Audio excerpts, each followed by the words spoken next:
My name is Laia Coma, and I am from a town near Barcelona in Spain. It's called Urot in Girona. So I left when I was 18 years old. I went to the US to study, to swim. And then I stayed there for my master's as well. And then after 7 years, I moved to Singapore to work. So I'm currently working in a school as a swim coach, an international school here in Singapore. And yes, now I just got passionate about running just a year ago. I've always been a swimmer, I've always been an athlete, but I've always been just passionate about swimming and coaching and being a swimmer. But since I got to Singapore, I got into running, and now I'm a little bit more dedicated. I'm about to do this marathon, so yeah, I'm loving the fact that I'm running, and I'm also passionate about helping others, and just thought this fundraiser would be just a great way to explore that, and just passionate about that. Yeah. So I'm interested, what gave you the idea to get in touch with the National Fibromyalgia Association and to dedicate your run and to help us raise money for people with fibromyalgia? Yeah, so I was thinking about this because it's a question that it popped in my head like many times, and of course, like having my mom suffering this disease, and just a close one, and living with her, and just knowing and just experiencing what she goes through and everything. It's just something that it always been in my mind. Like for example, when I was in college, so I studied sports management, and on my senior year, they made us do this project, right? Like this end of year project, and I decided to do this sports event, this swimming event for people for fibromyalgia, like people that were suffering from the disease, that they could swim, because I knew the water environment was a place for them to relax, and it was a painless environment where they could just relax and not feel pain, and muscle relief and everything. So I thought that would be a great way to just explore that area and do this project, and obviously with everything involved, right, the budget, the marketing, everything as a as a project, as a student. But deep down, I've always had this idea of doing something to help the community that for fibromyalgia, the people for fibromyalgia. Then I also remember when I finished my undergrad, when I was in this gap after my career, my undergrad, and before starting my master's, I also did this draft of just all of this by myself. I never share it with anyone, but I wanted to do this walk in Florida, because I was living in Florida at the time. And I wanted to do this walk to create awareness and raise money for fibromyalgia, but then it never happened. But I just, I was dreaming about it. I was just thinking about it all the time. But then I started my master's, and it went out of my mind. But yeah, it was deep down, it always been in my mind. So now that I had the idea that I signed up to do a marathon, I wanted to do, because it's going to be my first marathon, so I wanted to do it something different. Like, I know there's not a lot of people doing marathons, but I wanted mine to be special, and to do it something special. And I know that there is a lot of research that needs to be done for that disease, and since my mom has it, and since I know of people that have it, I thought it would be something different, and that I would help out at the same time. That's amazing, because people with fibromyalgia struggle every day to get up out of bed and to do things, and we have to find motivation to help us to do the things that we do. And so it's exciting to hear that what we are going through is your motivation to help you be able to get through those tough times. And I'm sure every time you think about your mom or other people that with fibromyalgia, it'll give you an extra boost. And the fibromyalgia community is so often ignored, and they suffer so much without a lot of compassion.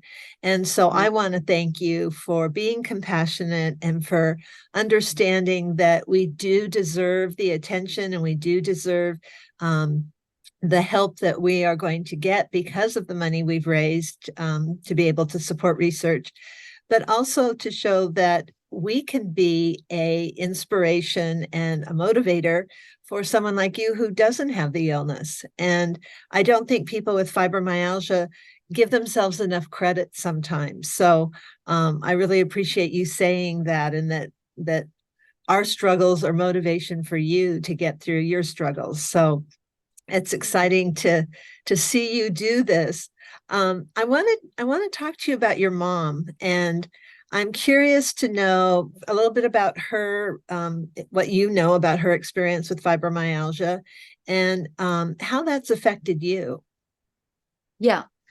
Yeah, my mom, so she's pretty much had fibromyalgia my whole life, because she's had it for over 20 years. So, and I don't think she said it on your interview when you guys interviewed her, but me talking to her, and when I was explaining her all this project and all this campaign and everything, I was asking her lots of questions too. And she was telling me for example, when she was playing with us, with me, my brother and my little brother and my older sister, when we were playing together, like just, like she was getting very tired sometimes. And she was, like if we kick her by mistake or just by playing or just, like touching her a little bit, she was hurting, she was getting pains.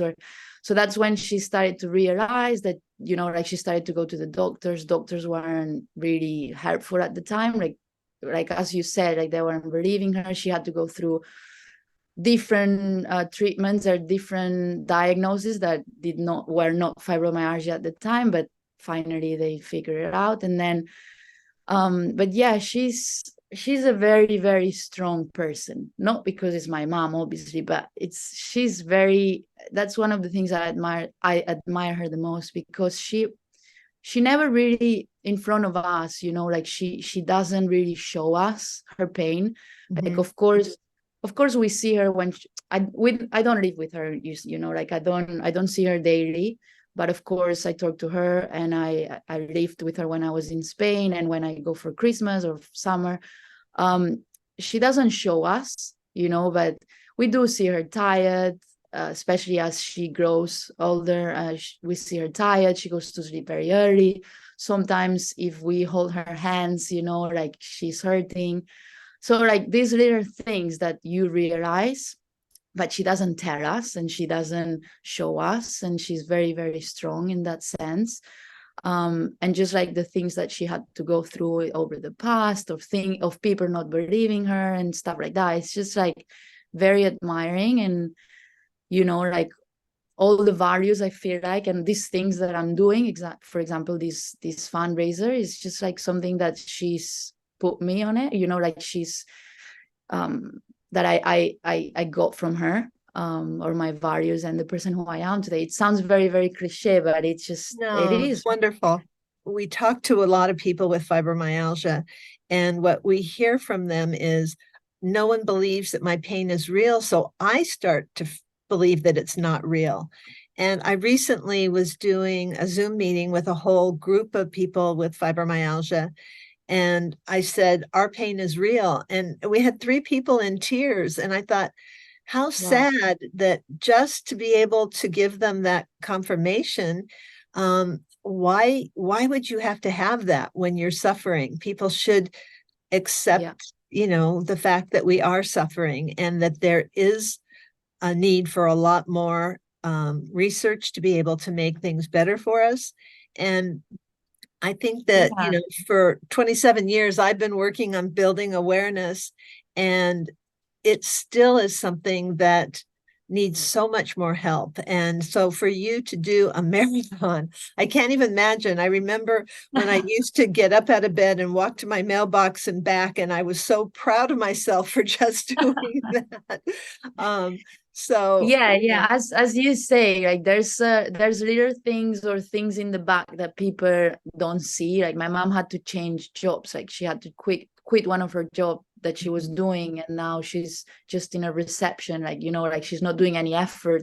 I mean she's on a desk, she's on reception, she's not doing anything that's very, you know, like struggling or requires a lot of effort like before. right. So she had to change jobs. So just things that no one sees, or the days that she has high fever or she's feeling sick and no one really sees that. But yeah, it's there and it exists, and it needs, as you say, like research and funds and people knowing. Yeah. Well, right now, I think I have 13 requests for research sitting on my desk. And Wow. so the money that has been donated will definitely help us to be able to facilitate, hopefully, almost all of those. And That's with great. every research project, we learn a little more, and there's still so much to know. We don't understand completely um, what's going to help people. But we do know that family support makes a huge difference. Being able to adapt your life, like you were talking about your mom, changing jobs. So doing things that can make your life less painful and less exhausting. And so these things can make a big difference. And I think sometimes people don't realize that. They feel like they have to have a medication, and not that medication's bad, but there's a lot of other things we can do, and having a purpose, and I think your mom was excited to be able to do the interview with us and share her Yeah. story. And of course, she's Yeah, proud of yeah, you. she's very excited about all this project, and she's very thankful for you guys. She just doesn't really speak the language, so she doesn't mention it, but she really is. Yeah. One of the things I wanted to ask you is that when you are away, not there with your mom, how do you support her? How do you just talk to her, or do you know Yeah, we to we support her? talk. We should probably talk more than what we do, but we we FaceTime, we talk, but as I was saying, every time we talk, it's just she always asks about me. Of course, I ask about her and her day and how we're doing. But we always talk about happy things, or what am I doing here in Singapore? How is her day and everything. We normally don't. She never, as I said before as well, she's not gonna show me that she's having a horrible day or she's Right. sick. She can tell me, she tells me sometimes. And if she's, if she's struggling a little bit, or if she's having a rough day, she tells me. And yeah, we talk about happy things, or maybe I tell her about my day, or because I work with kids and I tell her about the kids that I have, and just, like to take her mind out of it, or like Right. just other things. But normally when we talk, she never really mentions if she's really sick or if she's feeling that way. We normally, as I was saying, she's always going to put others first, like us first. And that's what's making her the way she is, like strong. And yeah, but yeah, we normally talk about happy things. We just, yeah. What do you think is going to be the most difficult part of completing the marathon? I think towards the end, I think that this last 10K will be tough. But I'm not sure. I think like I feel, as I was saying, I think I feel strong, not physically as well, but I feel strong of to the moment where I'm gonna struggle, which is gonna happen, that I'm gonna be like, oh my God, like this is hard. Or I still, maybe when I'm on the first half marathon, I'm gonna think like, oh my God, I still have to do this again. Right. Like, like hard. And so these mind moments, that they're gonna be the strongest, I mean the hardest ones. But I think one of the things that they're going to make me keep going is the things that I said at the beginning, like the reason why I'm doing it, like my purpose. And the thing, all the people that are trusting and like that put money out there, and they're just like following this campaign and helping me. Like, I think these are the things that are going to make me keep going, you know, and the thought of knowing why I'm doing what I'm doing. And yeah, it'll be tough, but I think I'm pretty strong at the moment, mindset wise. So I think I'll be okay. It's interesting because I've been working with people with fibromyalgia. I've had fibromyalgia for over 27 years. And this is the first time someone has come forward like this. So it's a very, very special thing for us to have you out there sharing, our story and helping us to raise money. So again, I appreciate it. Just know we'll be thinking about you, and just, thank you so much again. Okay, thank you, Lynne. I appreciate it. Okay, thanks. Take care.